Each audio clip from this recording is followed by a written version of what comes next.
It is the Group A finals. It is Rat Pack night. We meet some weird Clue Duck thing. There's a lot going on here. Let's talk The Masked Singer.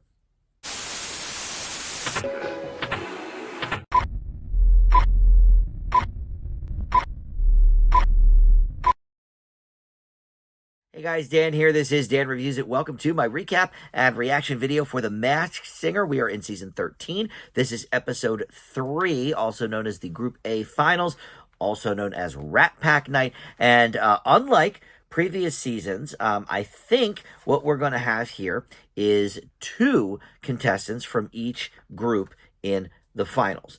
So it's already been established that there's no wild card this season, so we're going to have 5 from Group A, 5 from Group B, and 5 from Group C for the original runs. So 15 contestants total. And last week, I was thinking that, as we've done in the last couple of seasons at least, that 2 of the 3 in Group A would be voted out, and 1 would move on to the finals. That's exactly what they did last season, and I think maybe the season before too. But look, they like to keep us on our toes. They like to throw different curveballs at us, so each season is a little bit different. And it was mentioned early in this episode, Nick had said that the 2 remaining contestants will be part of the Lucky 6. So they've been calling this season Lucky 13, 13th season. So Lucky 6 is what we're going to get, which means we're going to have 2 from Group A, B, and C each. Which also means, I guess, we're getting rid of the Ding Dong Keep It On bell. We've had that for the last, I think, 3 seasons. And so we're getting rid of that and just advancing 6 people to what will be the, I guess, quarterfinals, and then we'll do the semifinal. I don't know. But in any event, of this Group A, only 1 gets unmasked tonight, and the other 2 move ahead to whatever the next round is. I'm guessing it's going to be the quarterfinals, if there's 6. So, since this is Rat Pack night, we start with Robin, and then leading into all of Group A, singing Fly Me to the Moon, one of the most popular Rat Pack songs, I guess. And before we even get further here, let me just remind you that commenting is so important on these Masked Singer videos. I always love hearing from you guys. It took me a few days this week to get to y'all, so I do apologize for that. But yes, definitely comment with your thoughts, because we have 3 people left, and I think we figured them all out, but I have to be honest, no one has given me convincing clues, or connections, I should say, with the paparazzo. There's still a few lingering questions I have and continue to have about that character, but we'll get to that shortly. But listen, if you're not one of my subscribers, please consider subscribing, because I don't just do Masked Singer content on the channel. I do a lot of movie and TV reviews, and just about every day I try to post something new. So there's always a lot going on, not just the masked content here on the channel. Okay, so after Fly Me to the Moon, we get right into the music, and Coral goes first. And she said, Rat Pack music reminds me of my dad. Growing up on the East Coast, I have memories of driving down to the shore, listening to Mickey Blue Eyes and Sammy Davis Jr. We see a radio at that point and also a high school ring. She says, I was hoping to be on stage like them. Then when I moved to the West Coast, I was a shy girl in a whole new world. And we see a ghost at that point. But my dad helped me through it all. We see a spaceship. And then she sings Luck Be a Lady Tonight. That's a great one. I love the movie Guys and Dolls. Frank Sinatra is in that. And that's one of the tunes from it. Great choice. And then the post-song clue today is going to be a slot machine where one of the panelists pulls the arm down, and we see 1, 2, 3 of the same thing, whatever the clue is. So for Coral, it was 3 apples, and she said if you can make it there, you can make it anywhere. So obviously that's the Big Apple, New York City. So the guesses from the panel: Robin thought it might be Victoria Justice. Jenny thought it could be Rachel Ziegler. And Rita thought Camila Mendez. And Rita also asked Nick if there were any clues on the costume, because sometimes they do, little clever things embedded in whatever the costume is that might lead us to something. And he did find that there was towards the bottom of the foot a letter Z that looked like sort of an eel, but it was making a letter Z. So that's actually why Jenny was thinking Rachel Ziegler. But all right, so you guys in the comments have been talking about Meg Donnelly, who I had never even heard of before a couple of weeks ago. But you guys made it clear, like, here are all these connections, da da da da. So look, I've been looking a little bit into Meg Donnelly and her history, whatever, and we already knew she was on American Housewife. We saw an American Flag in the first clue package, but she's most known, I guess, for these zombies movies that are on well, they were on Disney Channel. I guess now they're on Disney Plus, but there's like 3 or 4 of them. I think she's been in all of them. And she also has done some other things that we haven't even talked about on the show. She was in The Winchesters, which was a spin-off of Supernatural. I think it was a prequel. I never watched it, but so I haven't seen any clues leading me sort of in that direction. But the Z on her ankle or whatever is, I would think, for zombies. But the class rank, something else that we have not talked about, is that Meg Donnelly was also on the Disney Channel, the Disney Plus series, High School Musical, the series. It's a mouthful. And I actually did watch the first couple of episodes of this because it was one of the shows that was on Disney Plus's launch. And I did a video, Disney Plus, Is It Worth It? Back when Disney Plus launched, and this was one of the shows that they launched with. So I ended up watching, I think, 3 episodes or whatever of it. So maybe I saw her on that if she was in that first season. But that is, I think, what the class ring is for in this clue package for the High School Musical, the series. And then some of these other things I don't know. Spaceship, Ghost, I don't know. But, well, Spaceship could be for the Supernatural spinoff, I guess. But I do know Meg Donnelly is from New Jersey, and that's where they call things the Shore. I'm from Philly, so I know my shirt says Baltimore right now, but I'm from Philly, and we always went to the Shore growing up because that is what you call it in Jersey. Everywhere else on the planet, it's called the beach, but it's the Shore in Jersey. So look, I'm with you guys. This is Meg Donnelly, in my opinion. I think we've connected a lot of these clues to her. And last week, we had a clue for, was it a werewolf? I think it was. And let me think. Yes, a werewolf. And I had put the call out like, are there werewolves in the zombie movies? And yes, apparently Zombies 2 had something to do with werewolves. So I know sometimes they sort of mix up those genres like Twilight did. So there's your werewolf clue as well from last week. So maybe the ghost and the spaceship, maybe that's all part of the Winchesters kind of thing. Or maybe there's ghosts in zombies as well. I guess zombies technically are ghosts anyway, right? Because they're the undead or whatever. So I think all of that matches. This is Meg Donnelly. All right, so next up we have Ant, and she is the one that eventually gets voted off. So we will go through all of her clues and then go right to the take it off. She actually was in the final showdown, the battle royale with Coral. So those two had to battle it out, whereas Paparazzo, which we're going to get to third, he sailed right through to the Lucky Six. All right, so for the Ant, she said, I was part of a rat pack myself. And we see a picture of 5, like, dancing ants. So Jenny right away was like, oh, girl group alert. She said, we were the perfect fit when we first got together. The sisters I never had. And at that point, she holds up 2 enormous playing cards with kings on them. She said, we came out swinging, sharing everything, success, fame, lights, and the bad days too, or the bad things too, long days, harsh conditions, and constant criticisms. We see a diamond at that point, and then a kid's lollipop too, one of those big, giant, swirly suckers. And she said, we still managed to top the charts. And she sings Fever, which I never really associated that with the Rat Pack because I feel like that is more of a Peggy Lee song. And then, of course, Madonna covered it in the 90s. But maybe it originated with the Rat Pack. I don't know. I associate it not with them, but I mean, it's certainly in that same time period. So we'll go with it. And then the slot machine brought up moon men or astronauts, but of course my mind went immediately right to the VMAs, the Video Music Awards, as did Rita's. And Ant said, I don't live where the moon man does, but where he landed gave me a huge start in my career. So of course the moon man landed on MTV in the early 80s. That was sort of the logo or whatever for MTV in the early days, and that's why they adopted that for the Video Music Awards. And so Robin thought it might be Aubrey O'Day, who was on Making the Band with Diddy, Puff Daddy, whatever he was called at the time.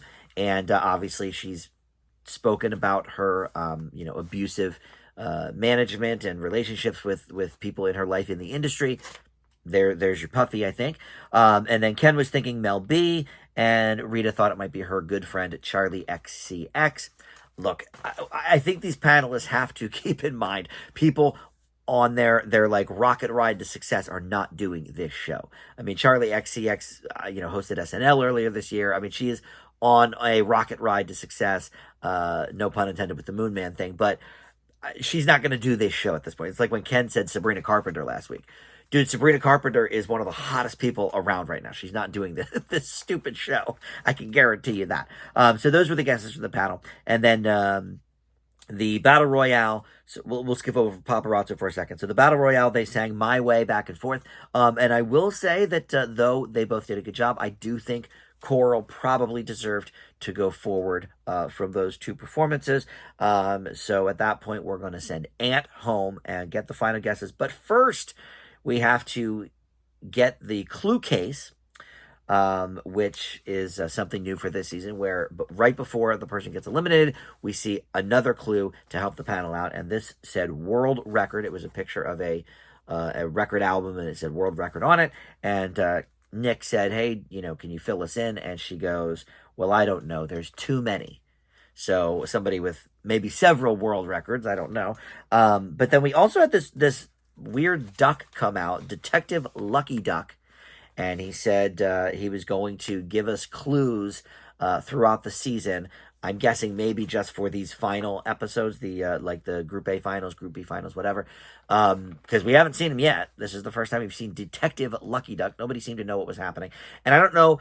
We had what was the Cloodle Doo, who was a chicken? That was actually Donnie Wahlberg. That was Jenny's husband. Right. Donnie, yeah, she's married to Donnie. And that was many seasons ago, like season 6 or 7 or something. So it's been a while since we've seen him. So I don't know if this Clue Duck, we're also supposed to figure out who is under that mask too. I don't know. But he said the two remaining singers have both been on #1 albums. Now, I assume because he came out after the Battle Royale, he's talking about Coral and Ant. And by two remaining singers, he's not talking about Paparazzo and Coral. Because he said it, I think, before they revealed that Ant was the one going home. Yeah, they did. So I'm thinking he meant the Battle Royale singers, not specifically the two remaining singers.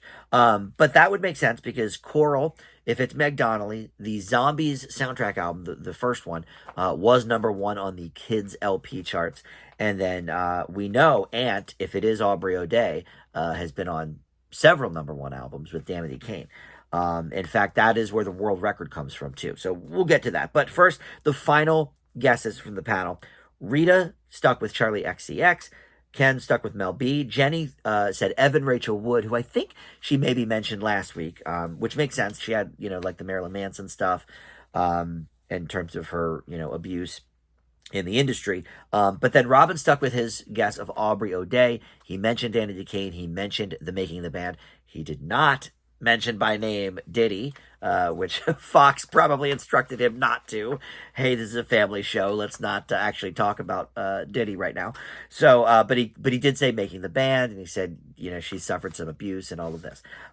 So I agree with Robin. And you guys actually, specifically, really, my buddy Derek, got me onto it because I asked him and his husband Paul to kind of listen that first week because I was thinking it was Kesha, and they are big Kesha fans. I said, do you think this sounds like Kesha? They said no, but Derek was thinking it was Aubrey O'Day, and that got me sort of on that train. And then last week the clues really matched up, the hairspray and everything.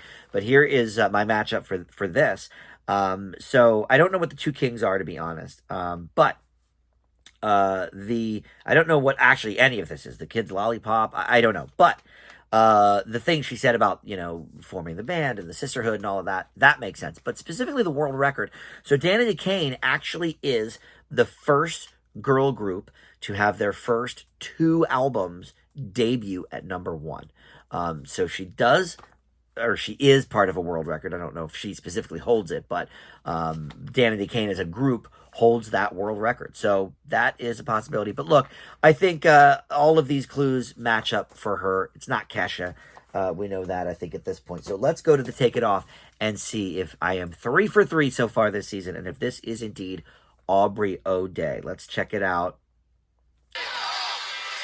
And if she's Meg Donnelly, I wouldn't even know what she looked like. But Aubrey O'Day, I remember what she looks like. Let's say she had that beautiful red hair. Let's see. Oh, well, she's got a cap on. But yes, it is Aubrey O'Day. Oh, and the picture they're showing is blonde.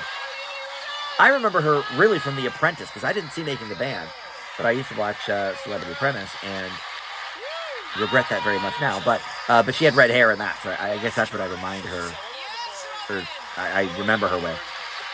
Well, she took off the cap. Does she have red hair in this? Let's see. Yeah, she can sing. We know that. Danity Kane has a world record as the first and only female group to have 2 consecutive #1 debuts. Okay.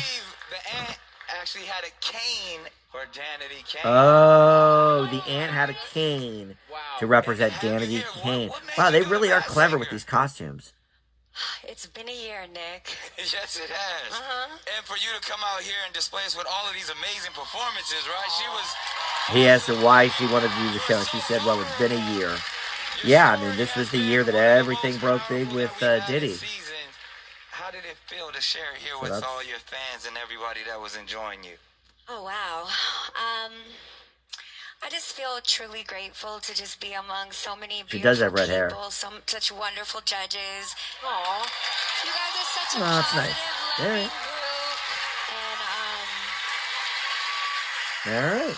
Well, there you go, Aubrey O'Day. So I'm 3 for 3. This is the first one that I didn't have right from the start. Like I said, I guessed Kesha. But the first 2 were my original guesses. Last week, Oscar De La Hoya. And the first week, I forget who that even was the first week. But I knew who it was. That was Cedric the Entertainer. Yeah, I don't have to look that up. All right, so let's go to the paparazzo, shall we? That's the remaining contestant in Group A. He said, my whole family loves the Rat Pack because I'm actually Italian.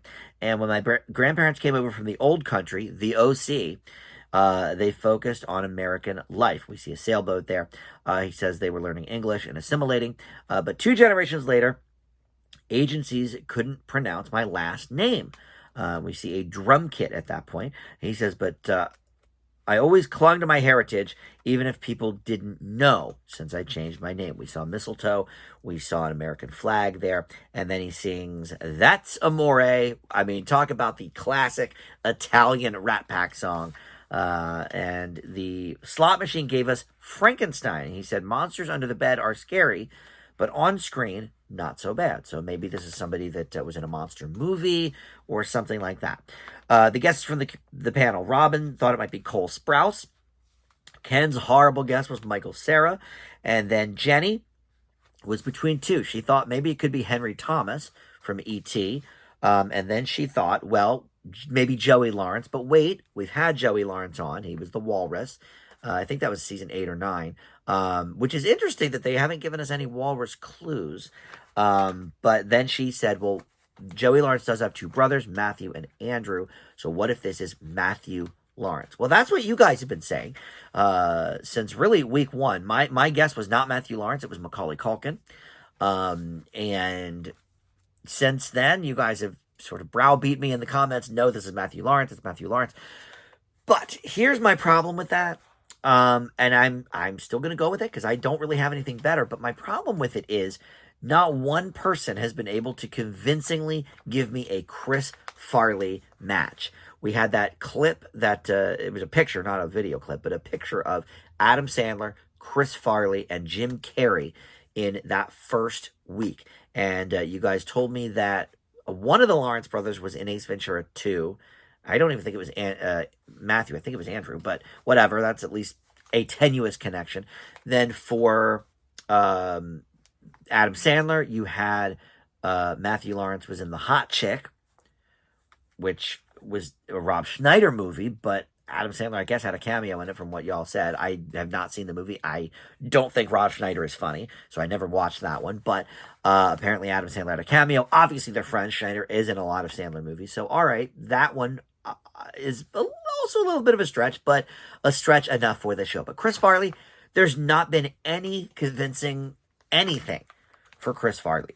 So if you have something for Chris Farley, please put it in the comments. The closest we got was somebody said, well, Chris Farley played Matt Foley on SNL, the Van Down by the River guy, and Matthew Lawrence, Matt Foley. That is, even for Masked Singer, that is tenuous at best. So I can't go with that. But the Italian stuff, that for sure tracks, because their original last name was not Lawrence, it was Mignaga. I'm not exactly sure how to pronounce that, but something to that effect. And so I can definitely see in the 80s when Joey hit it big on Give Me a Break, when they were like, hey, kid, you got to change your name. Mignaga is not going to fly. You have to be a Lawrence or, whatever. They probably gave him a list of names, and that's the one he picked. He mentions the OC here, but I think that is a red herring. Some of these other things, I don't know. The drum kit eludes me a little bit. I don't know. But look, I don't know that much about Matthew Lawrence other than that him and his brothers were on the Brotherly Love sitcom for a couple of years. And he did Mrs. Doubtfire, which, of course, last week we had that touching story with Robin Williams. But he does do a podcast. And like I mentioned, maybe Jim Carrey had been a guest on the podcast, or maybe they had a discussion about him or something. Since one of them did work on Ace Ventura 2, maybe they told a couple of stories about Jim Carrey. I don't know. But the Chris Farley thing is just, I don't know. I don't get that. I don't think we'll ever know what they're thinking with that. But my guess remains Matthew Lawrence, mostly at this point because of some of the other clues we've seen. Certainly the last name change from Mignaga to Lawrence. That makes a lot of sense. So that is what I'm going with for now. But I guess we will then see in 5 or 6 more weeks these contestants again. We will see Coral and Paparazzo again after we get through Group B and Group C. So that'll be 6 weeks, I guess, after the fact. So it'll be a while till we see Group A again. So plenty of time to make those connections that maybe we haven't come to yet. But for now, I do agree with you. I think it is Meg Donnelly and Matthew Lawrence. As for who might be advancing to the finals from those two, as of now, my guess would be Matthew Lawrence. I think he has shown us the most range in his singing. And I don't know, Meg Donnelly's fine. But I thought either of them could have gone home tonight. And Paparazzo was clearly the better choice of all three. So I think he probably deserves the slot in the finals as of now. We'll see what happens. They'll each probably sing a couple of more times before then. But all right, next week we will meet Group B and see 5 new masks. And until then, thanks for watching. We'll see you then. Bye.